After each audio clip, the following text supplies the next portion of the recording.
Whoa. I'm running short of words right now, but I cannot afford this because I have to speak. Thank you so much for all the love, for all the warmth. Thank you for accepting me. Thank you very much.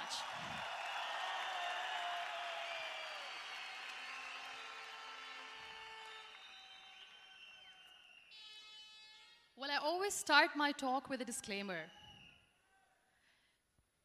And that disclaimer is that I've never claimed to be a motivational speaker. Yes, I do speak, but I feel more like a storyteller because wherever I go, I share a story with everyone. Well, it is a story of a woman whose perfectly imperfect life made her who and what she is today. It's the story of a woman who, in pursuit of her dreams and aspirations, made other people realize that if you think that your life is hard and you're giving up on that because you think your life is unfair, think again. Because when you think that way, you are being unfair to your own self. It's the story of a woman who made people realize that sometimes problems are not too big. We are too small because we cannot handle them.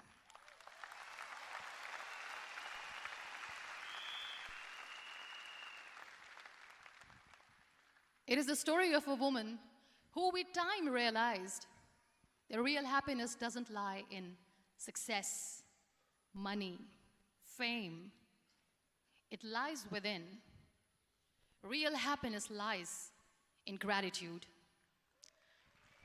So I am here, and I'm going to share the story of that woman. That is my story. The story of gratitude.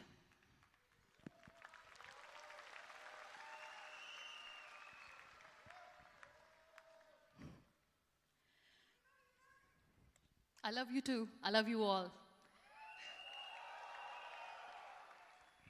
I believe in the power of words.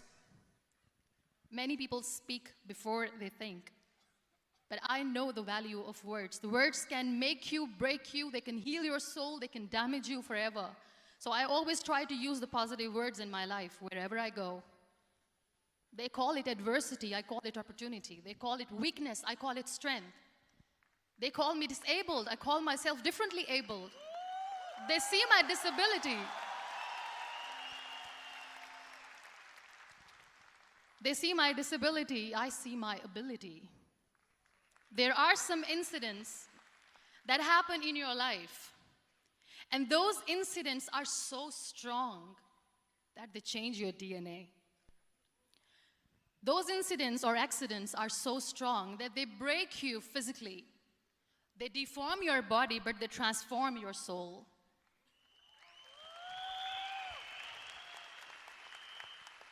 Those incidents break you, deform you, but they mold you into the best version of you.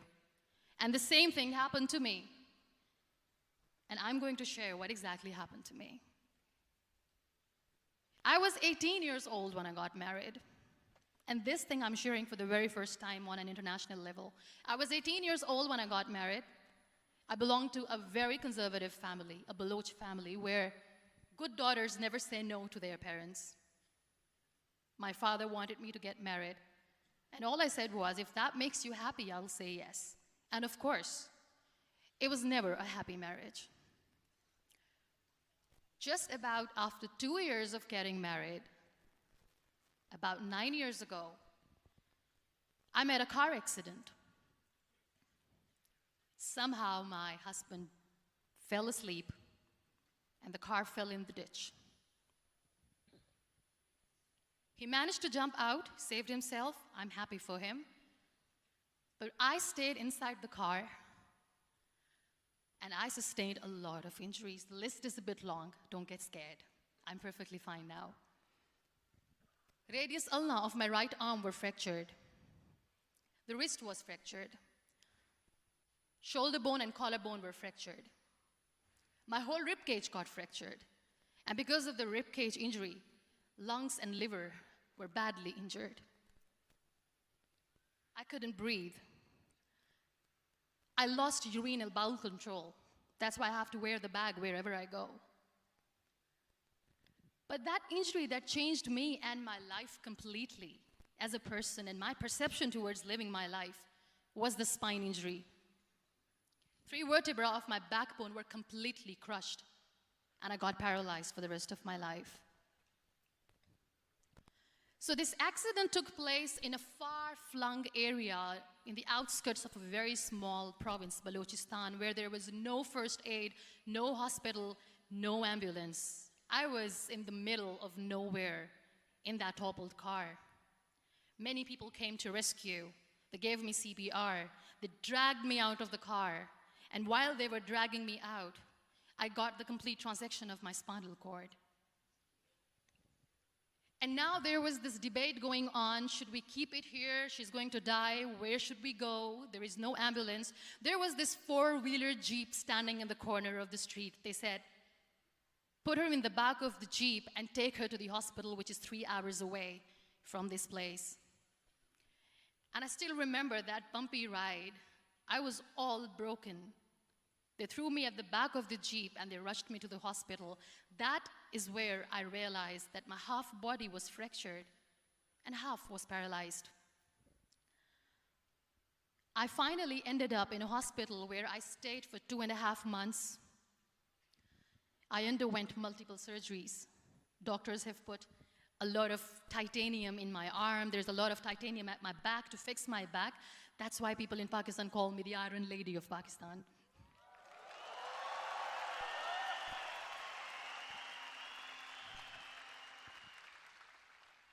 Sometimes I wonder how easy it is for me to describe all this all over again. And somebody has rightly said that when you share your story and it doesn't make you cry, that means you have healed.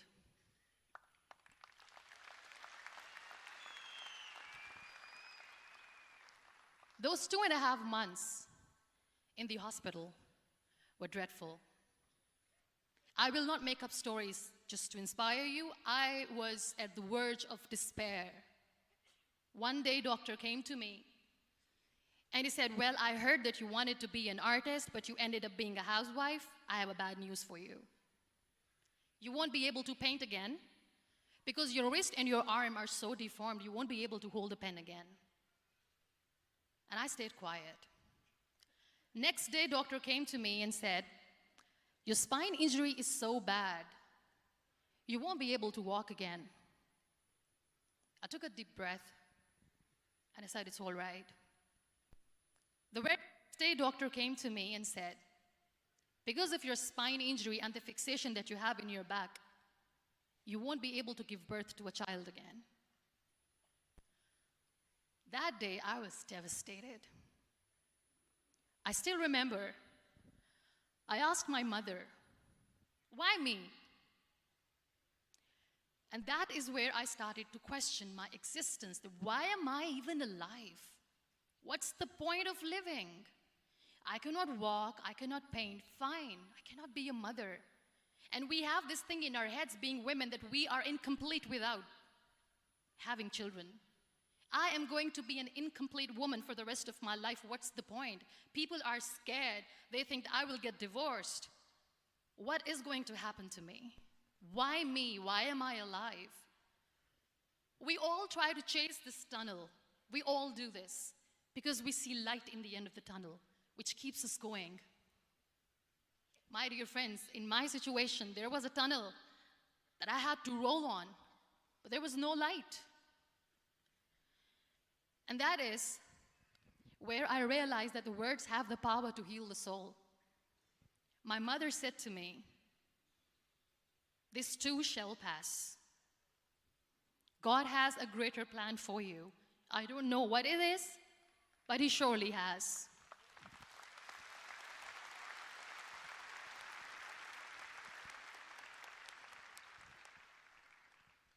And in all that distress and grief, somehow or the other, those words were so magical that they kept me going.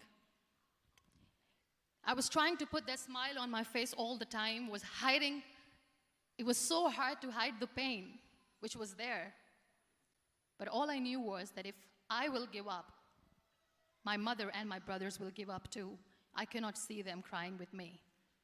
So what kept me going was, one day I asked my brothers, I know I have a deformed hand, but I'm tired of looking at these white walls in the hospital and wearing these white scrubs.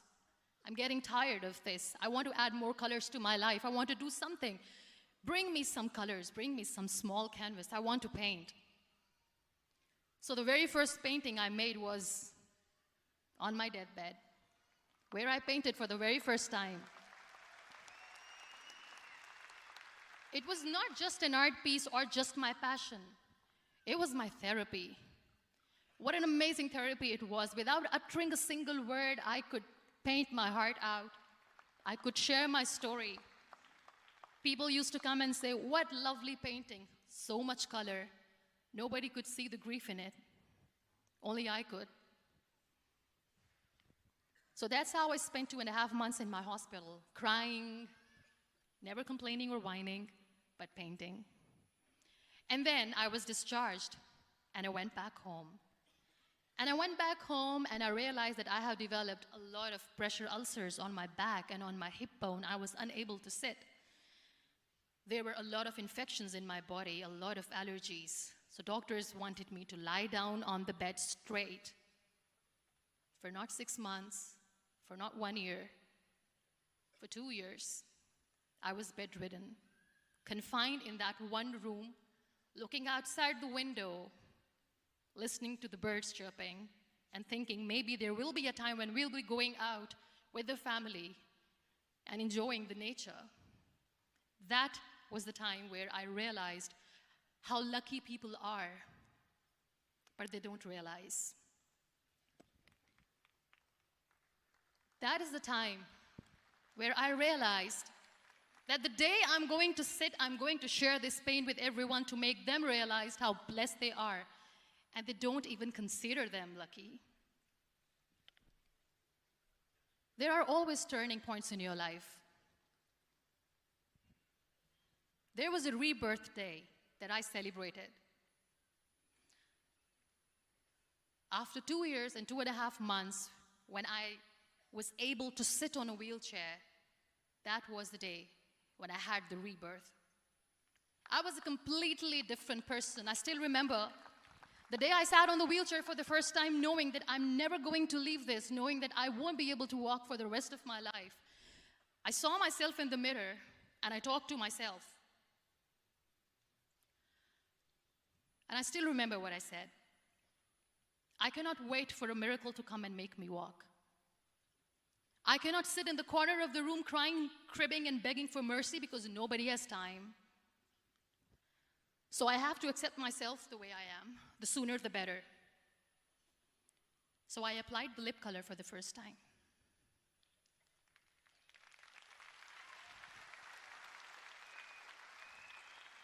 And I erased it.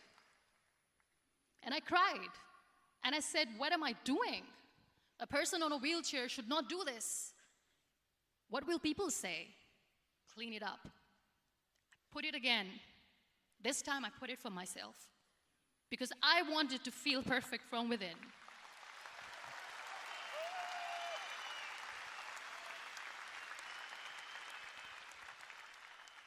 And that day I decided that I'm going to live life for myself. I am not going to be that perfect person for someone. I am just going to take this moment and I will make it perfect for myself. And you know how it all began? That day I decided that I'm going to fight my fears. We all have fears. Fear of unknown, fear of known, fear of losing people, fear of losing health, money. We want to excel in career, we want to become famous, we want to get money. We are scared all the time. So I wrote down one by one all those fears. And I decided that I'm going to overcome these fears one at a time.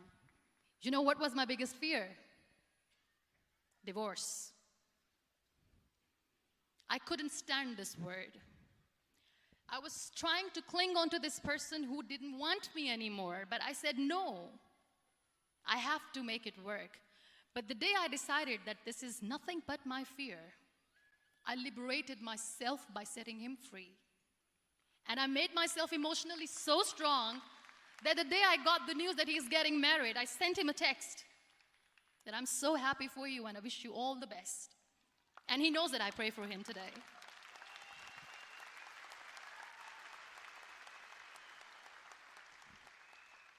My biggest fear, number 2, was I won't be able to be a mother again. And that was quite devastating for me. But then I realized there are so many children in the world, all they want is acceptance. So there is no point of crying, just go and adopt one. And that's what I did.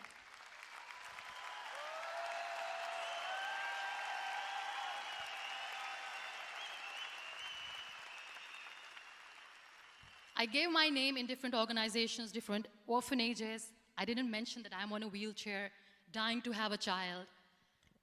So I just told them that this is Muniba Mazari and she wants to adopt a boy or girl, whatsoever, but I want to adopt a kid. And I waited patiently. 2 years later, I got this call from a very small city in Pakistan. I got a call and they said, "Are you Muniba Mazari? There is a baby boy and would you like to adopt?"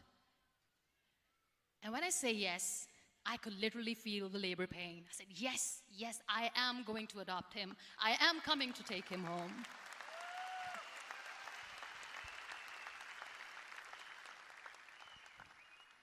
And when I reached there, the man was sitting and he was looking at me from head to toe. And in back of my head, I kept thinking that, oh my God, he's going to say she's on the wheelchair, she doesn't deserve it. How is she going to take care of him?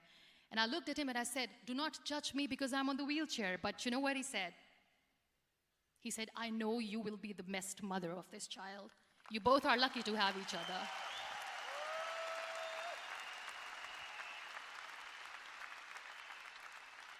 And that day, I was 2 days old, and today he's 6.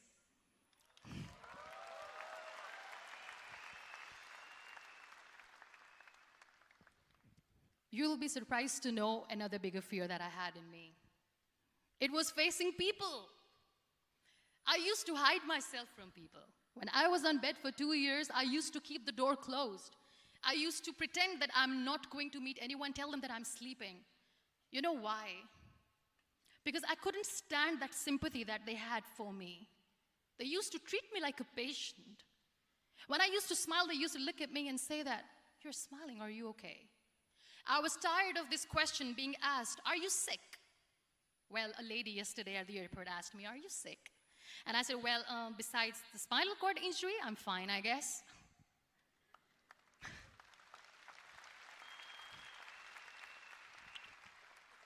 But those are really cute questions. They never used to feel cute when I was on the bed. So I used to hide myself from people, knowing that, oh my God, I'm not going to see that sympathy in their eyes. It's all right. And today I'm here speaking to all these amazing people because I have overcome the fear.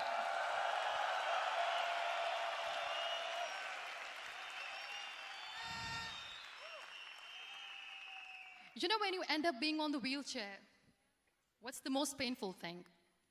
That's another fear that people on the wheelchair, or the people who are differently abled, have in their hearts, but they never share. I'll share that with you. The lack of acceptance. People think that they will not be accepted by the people because we, in the world of perfect people, are imperfects. So I decided that instead of starting an NGO for disability awareness, which I know will not help anyone, I started to appear more in public. I started to paint. I always wanted to. I have done a lot of exhibitions. I'm Pakistan's first wheelchair-bound artist. I have done a lot of modeling campaigns, different campaigns for brands like Tony and Guy.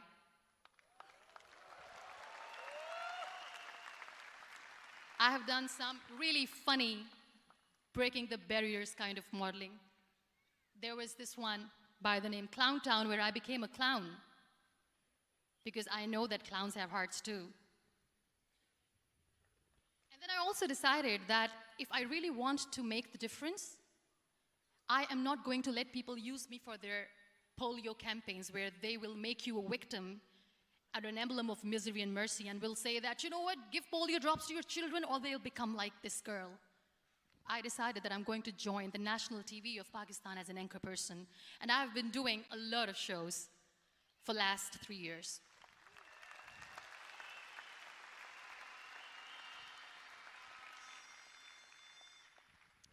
So when you accept yourself the way you are, the world recognizes you.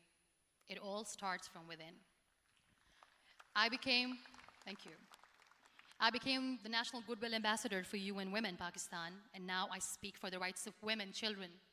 We talk about inclusion, diversity, gender equality, which is a must. I was featured in BBC 100 Women for 2015. I'm one of the Forbes 30 under 30 for 2016. And it all didn't happen alone. You all are thriving in your careers. You have bigger dreams and aspirations in life. Always remember one thing. On the road to success, there is always we, not me. Do not think that you alone can achieve things. No. There is always another person who is standing behind you, maybe not coming on the forefront, but behind you, praying for you and supporting you. Never lose that person. Never.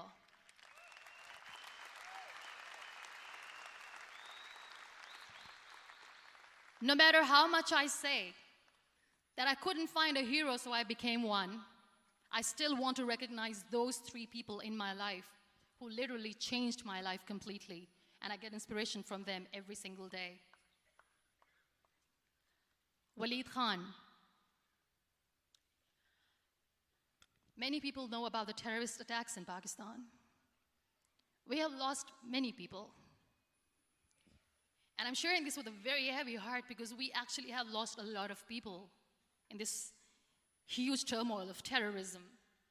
These people are barbarians. They do not see people. They're even worse than animals.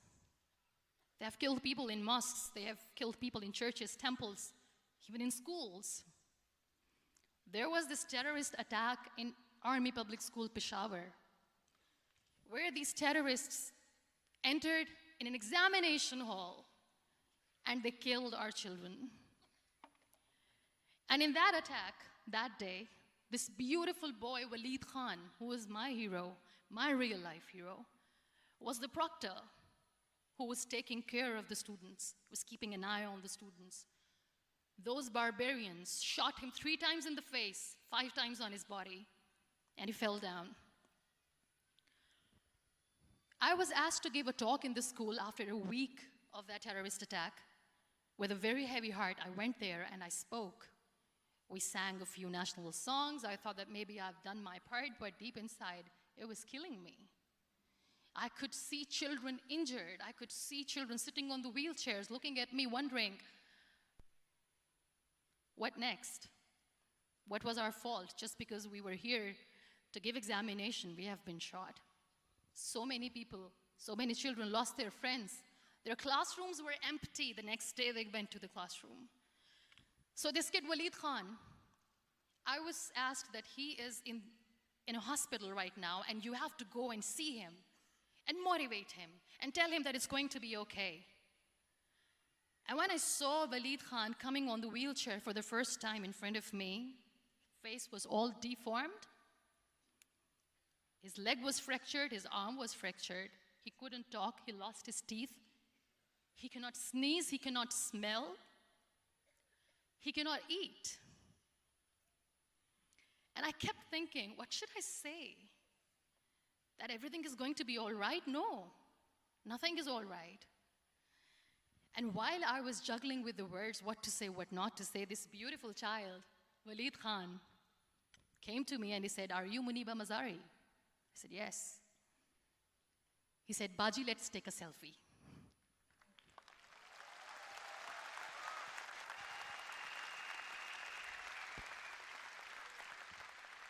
And with that beautiful, toothless smile of Waleed Khan, we took that beautiful selfie that I still have with me. I don't share that here because he was in a very bad shape that time. And that is where I realized that when I was thinking too much about his deformities, he's happy with himself. He doesn't even care. Because today he goes in the same school, and when somebody asks him that what happened to your face, why so many scars, you know what he says? "These scars are my medals and I wear them with pride."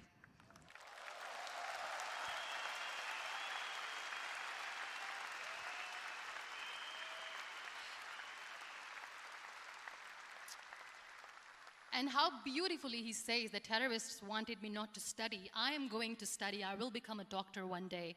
And this is my way of taking revenge from those terrorists.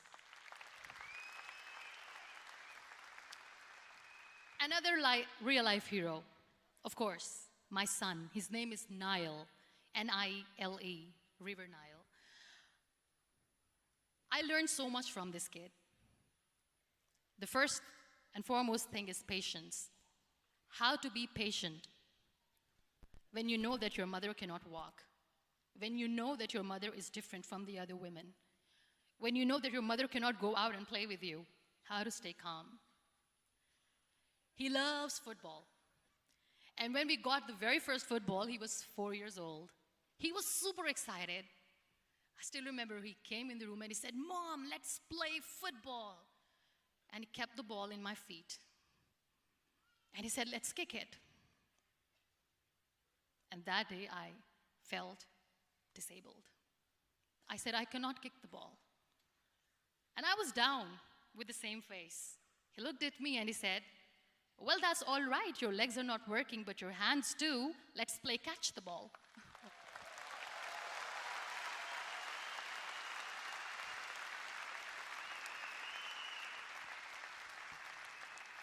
You know what, that day he made me realize that when you think your glass is half empty, come on, your glass is half full.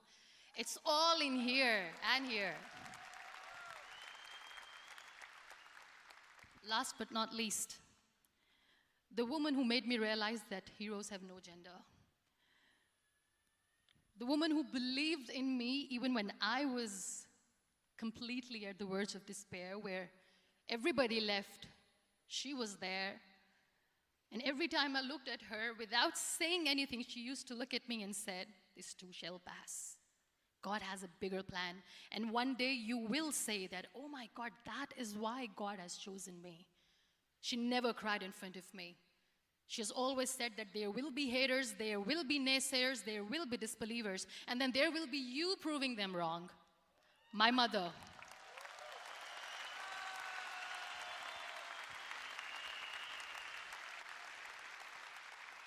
Whatever I am today, I'm nothing without her.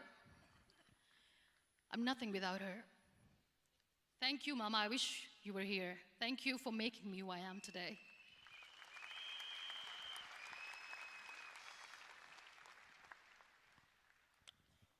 You know what? We human beings have a problem. Out of many problems, there is one more, and this is self-created one. We always expect ease from life. We have this amazing fantasy about life. This is how things should work. This is my plan. It should go as per my plan. If that doesn't happen, we give up. So my dear friends, let me tell you one thing. I never wanted to be on the wheelchair. Never thought of being on the wheelchair. I was always aspiring to do bigger things, but had no idea that for that I have to pay the price to be where I am today. It's a very heavy price. This life is a test and a trial, and tests are trials are never supposed to be easy. So when you're expecting ease from life, and life gives you lemons, then you make the lemonade, and then do not blame life for that, because you were expecting ease from a trial. Trials make you a stronger, better person. Life is a trial, and with time you realize that.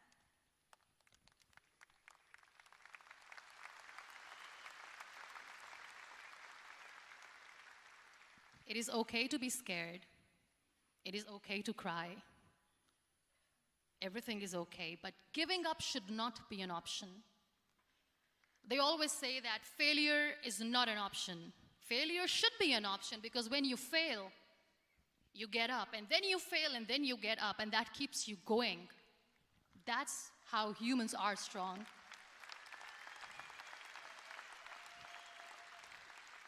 Failure is an option, should be an option, but giving up is not. Never. We have this thing in minds. We call it perfection. We want everything perfect. We want ourselves to be perfect. There is this image in our head about everything. Perfect life, perfect relationships, perfect career, perfect amount of money that we need to earn no matter what. Nothing is perfect in this world. We all are perfectly imperfect, and that is perfectly all right. That's all right. We were sent here not to become the perfect people. Those people who tell you how to look perfect, even those people are imperfect. Trying to fight this fear of looking imperfect. I used to be perfect. I still remember. I got this compliment years ago when I used to walk. Oh my God, look at you. You're fair, you're tall, you're perfect. Look at me now. You're still perfect. Only the perfect eyes can see that. Only the perfect eyes will see that. Only the perfect eyes will see that. So yes, in all those imperfections, you have to listen to your heart. You don't have to look good for people. You don't have to be perfect just because other people want you to be perfect. If your soul is perfect from within, that's all right. This is all what you want. This is all what you need to be. Our society has made very weird kind of norms to look perfect and great. For men, it's different. For women, it's different. We think too much about what people say. We listen to ourselves too little. You know what makes you perfect? When you make someone smile. You know what makes you perfect? When you try to do something good for the people around you. You know what makes you perfect? When you feel someone's pain. And how beautiful pain is that it connects you with people. No other medium can connect you with others but pain. That's why I always say that I'm in pain, and that's a blessing in disguise for me. Today, just because I'm in pain and I'm on the wheelchair, I work for children. Being the head of CSR for a company, we conduct medical camps in far-flung areas of Pakistan where so many kids die because they don't have medical facilities. And I personally believe just because they cannot afford to live doesn't mean we'll let them die. So we give them money, we give them medical treatment, we try to heal their wounds, physical and emotional. And I also work for the beautiful people, we call them third gender, the transgender community of Pakistan. You know what connects me with them? All my imperfections. When I go and I hug them, they never judge me. And this very good friend of mine, her name is Bijli. Bijli means electricity. She calls herself electricity. And I said, are you electricity? She says, no, I'm lightning. I'm as strong as lightning. Because we have very bad power outage, so she doesn't want me to call her electricity. So she says, I am very strong. I'm thunder, I'm lightning. She came to me, and the first time I hugged her, she said, you are just like me. And I said, yes, I am like you. Because to people, we are so imperfect. So how beautiful these imperfections are, that because of these imperfections, you can connect with people. Then why are we all running after being perfect? What's the point?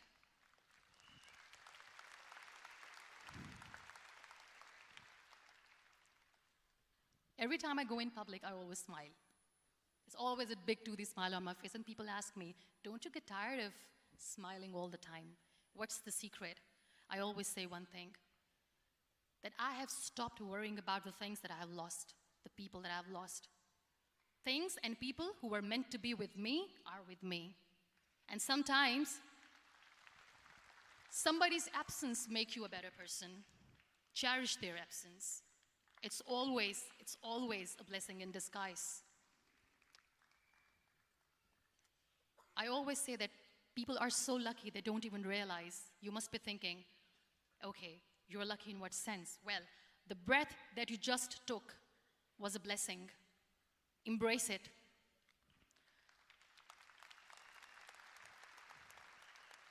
There are so many people in the world who are dreaming to live a life that you are living right now. You have no idea. Embrace each and every breath that you are taking. Celebrate your life. Live it. Don't die before your death. We all die.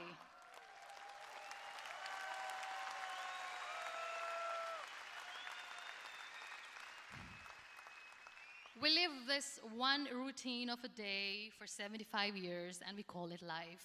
No, that's not life. If you're still thinking why you have been sent here, if you're still juggling with the concept of why you are here, you haven't lived yet. You work hard, you make money, you do it for yourself. That's not life. You go out, you seek for people who need your help, you make their lives better. You become that sponge which can absorb all the negativity, and you become that person who can emit beautiful, positive vibes. And when you realize that you have changed someone's life, and because of you, this person didn't give up, that is the day when you live. Always.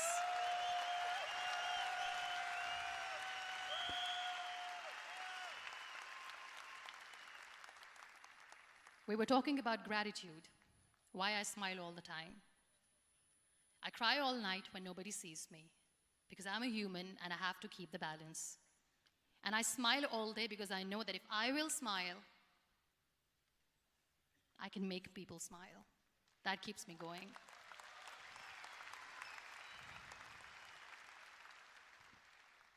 Be grateful for what you have, and you will always, always end up having more. But if you'll cry and if you'll crib for the little things that you don't have or the things that you have lost, you will never ever have enough. Sometimes we are too busy thinking about the things that we don't have that we forget to cherish the blessings that we have. I'm not saying that I'm not healthy and that makes me unlucky, but yes, it is hard. It is hard when I say that I cannot walk. It is hard to say when I wear this bag. It hurts. But I have to keep going, because never giving up is the way to live, always.